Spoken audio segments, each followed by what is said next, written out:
basic introduction into reports for MS Project. I've chosen a file entitled New Course for Reports, and one can see here that this project needs to be tracked up until today, since there have been developments.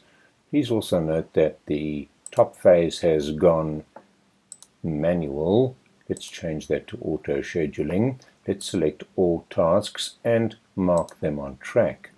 That pushes it up until today, which is the 15th of November 2021. Thus, the report is progressing nicely. This first task is being tracked, and hopefully at the end of today we will have completed 100% of today's work.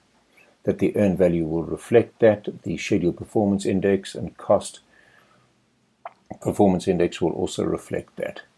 But we want to do a report on how much work has been done and how much work still needs to be done. And for this, we go to the report ribbon, and we would go to getting started in our best practice analyzer. We are given two empty charts over there, and we're given a table with a smattering of information, nothing too profound.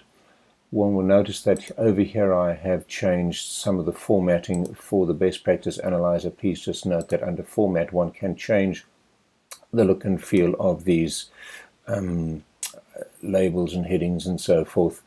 That is pretty much for basic users. One can pick up the different designs and styles over there. All right. Okay, so what we have there is the report header looking all nice, but we don't have any data. So if we click here on the regular work, the remaining work, should I say, report, we have an indication here of what has been chosen. It's the regular work, but nothing is displayed, and that's a problem. And the reason for that is that because we're looking at tasks, we should be looking at resources. Once we look at resources, we will then be able to see how much work is done by each resource. We can then measure that up against remaining overtime work or remaining work, and one will see that there is therefore a comparison over there.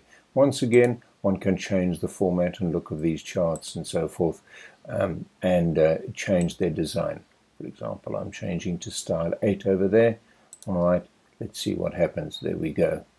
All right, please excuse the graphics. Let's go to unassigned work and choose resources once again, and that will then give us this look over here. And once again I'm going to choose remaining work in addition to work. There we go.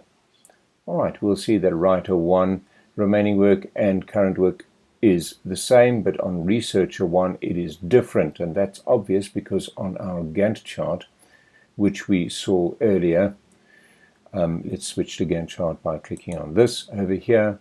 We will see that, of course, researcher 1 is involved in that first task over there. So, generating that kind of report, let's just have a look quickly at printing it. And one does notice that one can jump back to the report by just clicking on that button over there. So what we have here is the data, all right, and the data below in table format, and here we have the graphs displaying it. So let's go and have a look at printing over here. All right. Well, sorry, before we do that, let's just have a look at our margins. Make sure that we've got custom margins. We can reduce that to narrow, obviously make sure. And we can also have a look at the page breaks. There probably are no page breaks here because this will all fit on one page. Oh, wait a moment, there is a page break over there. So we might want to move that across to within the bounds and limits of the page break. Likewise, the heading over here, all right, since we don't want it traversing across 2 pages. Over here we've got a problem as well, so we're just going to perform a move so that we can fit it all within the bounds of the page break. All right, let's have a look at the bottom. Bottom is fine. Okay, so there's a report ready for printing. Let's go to File, Print, and see what it looks like in the preview. Right, so there's the report. There is page 1 of 2, so we have crept over just a little, and this would need to be adjusted accordingly. But there we have our report ready to be printed.